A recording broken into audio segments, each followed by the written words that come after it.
avec notre rubrique Une idée pour la France. Et aujourd'hui, Valérie, je crois que vous nous emmenez du côté de Montpellier, où une entreprise recycle, tiens, les matelas usagés. Oui, c'est ça. Parce que figurez-vous qu'un matelas, ça dure 10 ans. Et puis après, il se déforme, on dort moins bien. Et forcément, mais il faut le changer. Mais ça ne veut pas dire pour autant qu'il est foutu. Oui, et ça coûte cher en plus un matelas neuf. Et ça coûte cher. Mais dans l'Hérault, vous allez voir, une entreprise récupère les vieux matelas, elle les démonte, elle les reconditionne pour leur donner une deuxième vie. Et ça donne des matelas neufs vendus 3 fois moins cher que le prix du marché. Véronique Gallionne et Françoise Mazou ont suivi la chaîne de recyclage et vous allez voir que question hygiène, pas d'inquiétude, l'entreprise a tout prévu. Notre idée pour la France, c'est de récupérer des matelas et de les reconditionner. Pour leur donner une deuxième vie avec un procédé innovant. Aujourd'hui, on aura 2 sommiers et 2 matelas ici. D'accord, je me permets de... Oui, allez-y. C'est une résidence hôtelière qui va être rénovée. Parfait, super, c'est de très bon matelas. Ces matelas ont entre 5 et 8 ans, bons à être remplacés, car les clients veulent du neuf. Ils auraient pu partir à la benne, comme c'est souvent l'usage.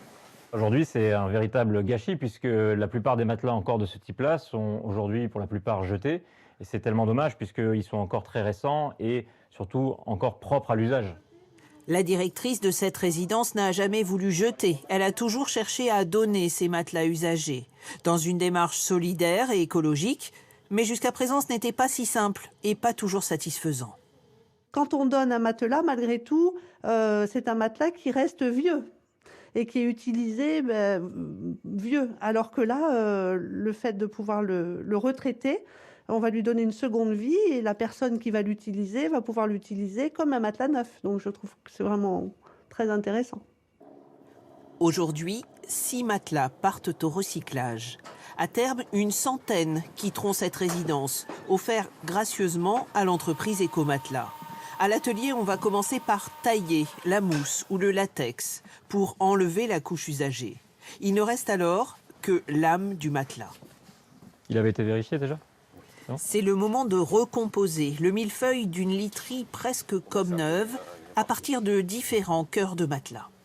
Voilà, donc ici on a un multicouche avec du latex, de la mousse et du latex aussi en bas. L'intérêt, c'est d'utiliser finalement 2 matelas pour en faire un seul et d'utiliser le maximum de matériaux pour qu'il y ait le moins de rebut possible et avoir aussi un intérêt sur l'écologie et le moins de déchets possible évidemment. Ils sont 2 associés à s'être lancés dans l'aventure du recyclage après 4 ans de recherche. Il fallait mettre en place la filière de récupération, mais aussi et surtout le process de désinfection. Ça se passe ici, dans cette étuve. Les modalités resteront secrètes. Nettoyage total d'éventuelles bactéries ou acariens.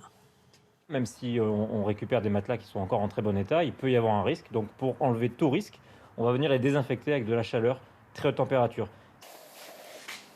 Vous cherchez dans quelle dimension? Alors plutôt grand. Côté boutique, l'entreprise a de plus en plus de succès. 80 000 matelas ont été vendus en 5 ans. Avec des prix attractifs, ici on achète du comme neuf, à la mode éco-responsable.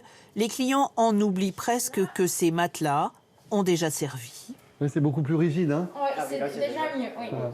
Pour moi, il n'y a aucun problème que les gens aient utilisé le matelas, puisque je sais que ça a été nettoyé, découpé sur les surfaces. On trouve ça intéressant parce que c'est surtout des matelas, d'après ce que j'ai compris, qui sont de bonne qualité, qui sont récupérés. Donc le concept en plus nous plaît et puis c'est moins cher que si on allait dans une grande marque, tout simplement. Ici, on a des matelas qui vont graviter autour de 200-300 euros. Les gens vont faire une économie de 400 euros, puisqu'un matelas comme celui-ci coûte environ 8 à 900 euros dans le commerce. La petite start-up de 6 salariés est la première à reconditionner des matelas. C'est un marché en plein essor. Son chiffre d'affaires a été multiplié par 5 en 5 ans. Ben voilà, incroyable comme histoire. Et j'ai trouvé peut-être mon futur matelas parce que les prix, c'est pas mal. 390 euros, c'est ça Ben oui, c'est pour pas un mal, matelas parce que reconditionné neuf? 1, c'est une bonne affaire et 2, c'est un geste pour la planète.